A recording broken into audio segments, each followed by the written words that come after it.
good Commonwealth Meeting. I want to appreciate Minister Chicheko and his team who went in earlier. They were able to set up some fruitful bilateral meetings with some nations, notably amongst us, two nations that are, in my view, first deep bilateral conversation was with Rwanda as well as with Singapore. Rwanda President Paul Kagame met me in the night or evening of my arrival. We had a very good bilateral meeting to establish greater rapport and collaboration between two nations. We did indicate for exchange between our leadership and the leadership, our public service and the public service. And at the conclusion of the meeting, I did extend an invitation for him to be one of our guests at our 50th anniversary next year. And he accepted that he would be with us on our 50th anniversary next year. Rwanda, as most of us know, is a success story emerging in the middle of Africa. It emerged from the genocides of the 90s to be a growth economy, a powerhouse, developing economy that is taking place there and has become a leading democracy, leading economy in Africa. So we look forward to our collaboration. We also looking to sourcing from them possible members of training and exchange with the security forces. Our security forces coming to partner exchanges that we have. We also big in coffee and tea production. We equally have coffee and tea production and synergy in those spaces could be established. And I just thought cornerstone occasion in the Samoa meeting was our meeting with Rwanda President. We also met the Singapore Prime Minister. He ushered into office, Prime Minister Wong, and I did congratulate him on your behalf. Singapore is an old partner to PNG. We've had bilateral relationships since 1976. We source from Singapore port. It's the third busiest port in which we source our imports from. We also use Singapore as a port of transit, business and commerce meetings. Singapore also is our fifth biggest trading partner in terms of the import from us for their use, as well as redistribution elsewhere. There was an interesting, me and the Prime Minister agreed upon. I put to him a case in point where he's importing chicken from far off. For instance, chicken is imported from Brazil. And I said, we can supply you chicken.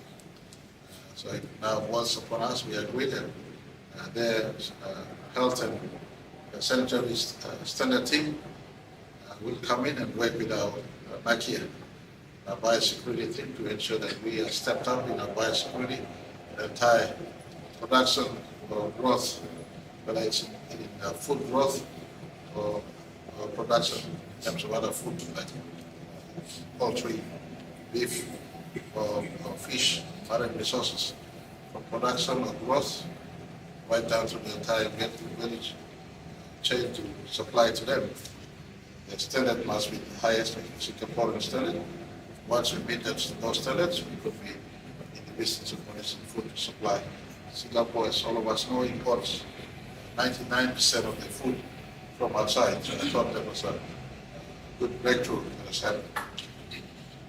We signed a framework agreement with Vanuatu.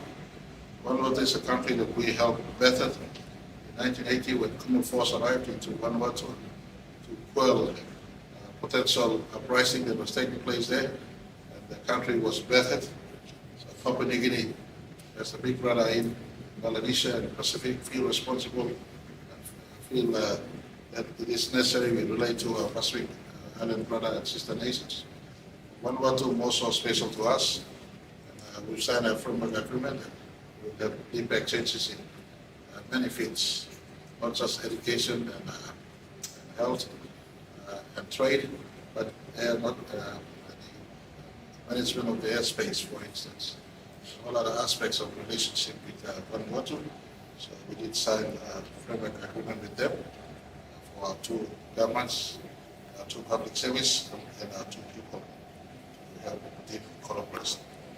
On the Commonwealth, I want to say that Commonwealth, in case most of you do not know, it's one of the biggest block of nations we have. In the middle of presently in the world where strongman leaderships, one-man leadership, many other authoritarian sort of leadership are bound. The 56 member Commonwealth nations all subscribe to democracy, all speak basically one trading and business language, which is English. All of them, we subscribe to independence of judiciary and rule of law.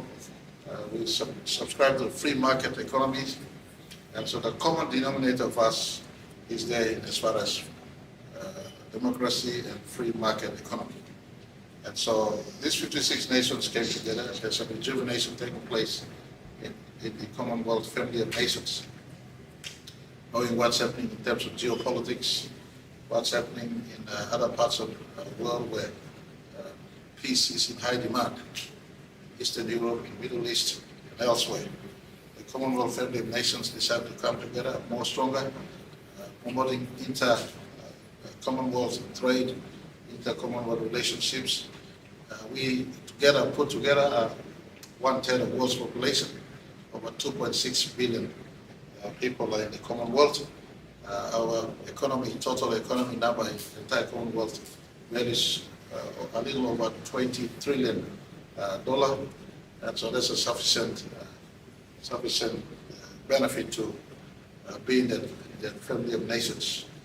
Conversations rotated around contemporary threats like climate change, ocean protection, but also moved into space and trade, commerce, relating from within this family of nations. So I want to report to the country. All showed up in that meeting. All nations showed up. Conversations was warm and cordial. The election of a new Secretary General was successful. Minister, she was former Foreign Minister of Ghana. She got elected. She takes leadership, and I just want to read on some things that we've signed off as part of this Commonwealth meeting. We affirmed our commitment to collective action that ensures our 1.5 million youths given stronger support as far as all nations are concerned. The Commonwealth family all agreed that youths are our future. All governments must do whatever they can to save our youths, protect our youths, and to nurture youths to be productive citizens of the countries, collectively from the Commonwealth diaspora, globally speaking. Commonwealth diaspora is present in all parts of the planet.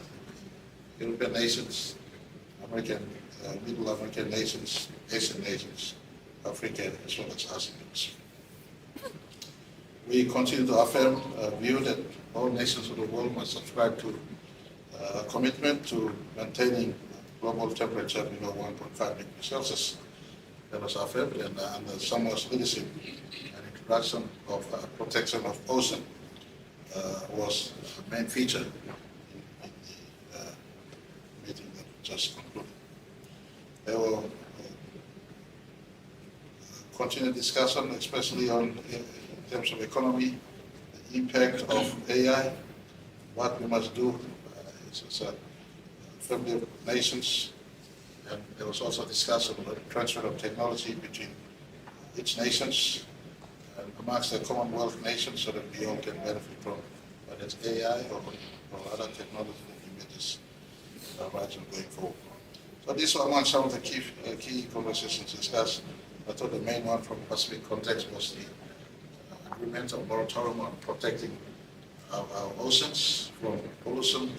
Oceans today show an increase in acidification, increase in pollution, conversation on making sure our oceans are protected from pollution, became weak, and there was a signed moratorium which between all nations that our oceans must be protected. Of the 56 nations, 49 of them have a coastline and ocean space in their country, so it was a common interest to amongst all nations of the Commonwealth Federation. That's all from me. The status I report to the country. For all of you, I think I got no more international engagements. I've tasked our Deputy Prime Minister to attend our APEC in Chile this year. I will be at home right through. I think my next international engagement is a mining conference in Sydney later in December. In any case, if the NRL bid team are ready earlier, and if they call me for an joint announcement, then I might leave for a day or so. But apart from this, no more international engagements for me. I returned from the last major engagement for this time. The last one would be December Mining and Petroleum Conference that is usually held in Sydney.